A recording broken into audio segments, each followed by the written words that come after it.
Ladies and gentlemen, welcome to this press conference following the Gymnich meeting here in Athens.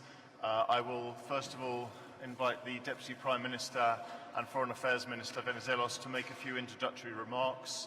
I'll then hand the floor to the High Representative, and we will then have time for 2 questions from the Greek press and 2 questions from my side. So please, Minister.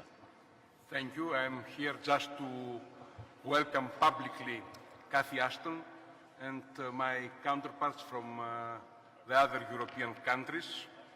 Hosting the Gymnich Council, this informal meeting of Ministers of European and Foreign Affairs, is a great pleasure and a great opportunity for every European presidency because of the high level of debates. Είναι πολύ μεγάλη μου χαρά που υποδέχομαι και επίσημα και δημόσια την Cathy Ashton to be able to welcome Cathy Ashton here publicly and officially, and it's been a pleasure to organize the informal meeting of foreign ministers. The Gymnich is a great opportunity for any presidency, for the Greek presidency, because of the very high quality of the debates. And I think that will be quite clear from what Cathy Ashton has to say by way of introduction and from our discussion with you. Thank you very much. Can I begin by thanking you very much, Deputy Prime Minister, and your team for the excellent organisation of this meeting and this wonderful venue. We've had a really interesting 2 days, and in this setting we've had the opportunity to talk about our neighbourhood, both south and east, and our relations with strategic partners. Not surprisingly, Ukraine was top of our agenda, and I can remind everyone that we remain united in our determination to act together to deal with the threat to Ukraine's sovereignty and stability. I invited this morning our candidate countries to join us so we could talk with them as well about the latest developments in our neighbourhood. We had a very good discussion. We covered a range of different issues. We talked about relations in the Western Balkans. We talked about the ongoing challenges that we see in Syria and our concerns about Libya, and also the work that we're doing on all of our neighbourhood countries to help them develop economically and politically. We think of the successes of Tunisia, and we also think of the challenges currently in Egypt. We welcomed too our dear friend Elmar Brok, the chair of the Foreign Affairs Committee of the European Parliament, who came to join us yesterday, again, in order to give us his perspectives and the perspectives of the European Parliament on some of these issues. So, an important 2 days of deep discussion. The Gymnich is a place where ministers can talk freely about the issues of concern, and where we're able to relate to each other in terms of how we take forward our policy. And we continue as ever to develop the work that we are doing. Just one other point, because I'm conscious we have a number of issues. We have the elections in Afghanistan, which we're monitoring carefully, and I also want to impress on everyone our complete support for Secretary Kerry and the work that he is doing on the Middle East peace process at what is an extremely challenging time. Thank you. The first question I saw was Alexandra. If you could just present yourself, Alexandra, before you ask your question. There's a microphone coming.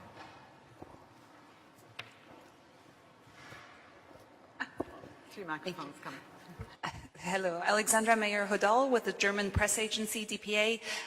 Lady Ashton, 2 quick questions, if I may. First, on Turkey, was there any discussion with the Turkish representatives or among the ministers as far as the YouTube ban, the Twitter ban, EU concerns about these measures? And secondly, on Afghanistan, if you could say a bit more, how concerned are you about the violence we've seen in the run-up to the elections? Thank you very much. Thank you. On Turkey, of course, we raise with our Turkish colleagues, as we do in all situations, the issues and concerns that we have about what is happening. We hope that post the local elections, things will now move forward. We noted the Constitutional Court's decision, and we also made it clear that social media plays an incredibly important part in the life of all communities, including Turkey, and our Turkish colleague talked to us about the reforms that they're expecting to see coming forward. So it was an open and frank discussion.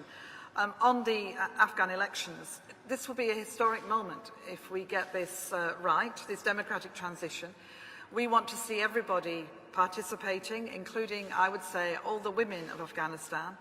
And we welcome what's been done to try and prepare for these elections. The latest information I have has been that things are going forward, and we wait to see now what the results will bring. Μία ερώτηση για τον ελληνικό τύπο, παρακαλώ. Ο κύριος Αθανασόπουλος. Mr. Athanasopoulos from the Greek press, from the Vima. Thank you very much. Angelos Athanasopoulos from newspaper To Vima in Athens. I have a question for both Lady Ashton and Mr. Venizelos. I would like to ask you, are you concerned by the recent, I would say, aggressive comments by the NATO Secretary General and Secretary General Breedlove on Ukraine, and do you believe that they help to de-escalate the crisis in Ukraine? Thank you very much. We work very closely with the NATO Secretary General, with Saka, and I attended the NATO Foreign Ministers meeting where we were able to discuss the situation in Ukraine.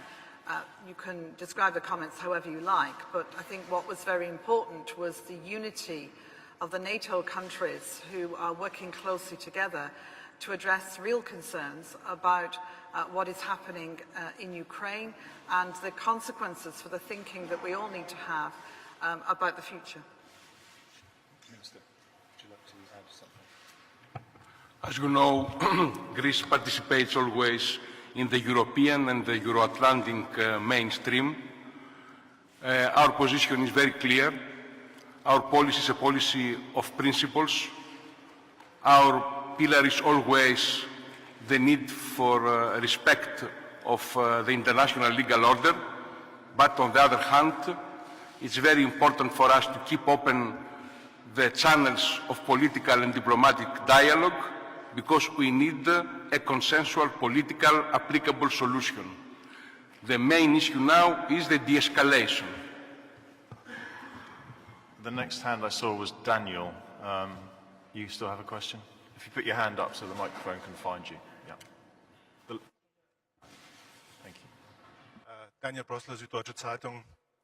Ms. Ashton, did you talk about the Weimar Triangle proposal to consult Russia on the talks with Ukraine, Moldova, and Georgia about the association agreement? And would you personally say that it would be a good signal towards Russia now to consult Russia on this issue? Well, actually, if you read the paper, what you'll see that the three ministers, who incidentally, of course, went on my behalf, on behalf of the whole of the European Union, to Ukraine, and for which I thank them very much, they were talking about some of the technical underpinning issues. And we have within the EU, the Commission has been talking to Russia about the implications of our agreements with other countries, not least because, by the analysis that I've seen, the free trade agreement with Ukraine would have a positive impact on the Russian economy. And we think that's an important message for Russia to get. So all contributions are very welcome to our discussions and deliberations about how we go forward. And you will see over these coming days that we continue to engage with Russia, with our Ukrainian colleagues and with the United States in making sure that we have a strong way forward. Τελευταία ερώτηση για τα ελληνικά μέσα. Last question for the Greek press. Κυρία Μπεθάνη. Ms. Bethani. Από τη δημόσια τηλεόραση. Thank you very much. One more question about Ukraine matter, concerning the Ukraine matter. If the sanctions of European Union turn out ineffective, what will be the next step, the alternative plan of European Union? Thank you very much. Well, you'll have seen from the conclusions of the European Council that I think there are two aspects to this. One is the importance of ensuring that we are prepared to take measures if that is felt necessary, and work is ongoing to do that. Secondly, that the importance of trying to persuade Russia to de-escalate the situation and to, as ever, work closely with Ukraine to try and find a way through this. And I think this is what Minister Venizelos was talking about, the importance of ensuring that we do that. And that's the dialogue that we are constantly engaged in and will continue with. Να δώσω και εγώ μια απάντηση στα ελληνικά μέσα ενημέρωσης. Perhaps I can give you a brief response in Greek, both to the Greek press and to the international press. Sanctions are not an end in themselves. Sanctions are a tool, an instrument that we use, always in the framework of international law. And the purpose of those sanctions is to ensure that international law is complied with. But above all, the idea is to create the preconditions for a diplomatic and political solution. So, as Baroness Ashton quite correctly said, the essential question now is de-escalation. But beyond de-escalation, the goal is to create an appropriate climate so that we can come up with a definitive and functional solution. Thank you very much.